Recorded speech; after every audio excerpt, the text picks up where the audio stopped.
সচিন টেন্ডুলকারের দিক নির্দেশনায় বদলে যাওয়ার গল্প শোনালেন সঞ্জু স্যামসন।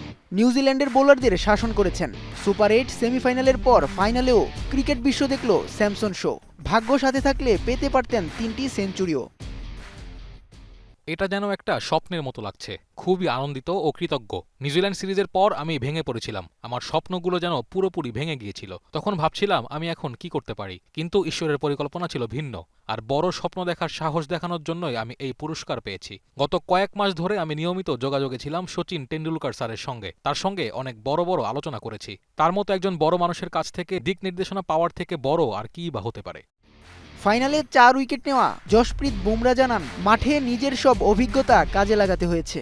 এটা ভীষণ বিশেষ অনুভূতি, কারণ আমার ঘরের মাঠে আমি আগে একটি ফাইনাল খেলেছিলাম, কিন্তু সেটি জিততে পারিনি। আজ আমি জিতেছি। আমি জানতাম উইকেটটা ব্যাটিং বান্ধব ছিল, তাই আমাকে সব অভিজ্ঞতা কাজে লাগাতে হয়েছে। ব্যক্তিগতভাবে আমার শক্তি সব সময়ই ছিল নিজের পারফরমেন্স বিশ্লেষণ করার, আর নিজের ঘরের মাঠে বিশ্বকাপ ফাইনালে ম্যান অব দ্য ম্যাচ হওয়ার চেয়ে ভালো কিছু হতেই পারে না। ফাইনালের ম্যাচ সেরা হয়েছেন বুমরা, আর টুর্নামেন্ট সেরা স্যামসন ছাড়া কেই বা হতে পারতেন। উৎস রশিদ, ডিবিসি নিউজ ডেস্ক। এবার নগদে পাচ্ছেন হেলিকপ্টার অফার, তাই কেনাকাটার পেমেন্ট নগদে করুন আর বুঝে নিন 2000 টাকারও বেশি ক্যাশব্যাক সহ হেলিকপ্টার রাইড। পেমেন্ট শুরু করুন আজই।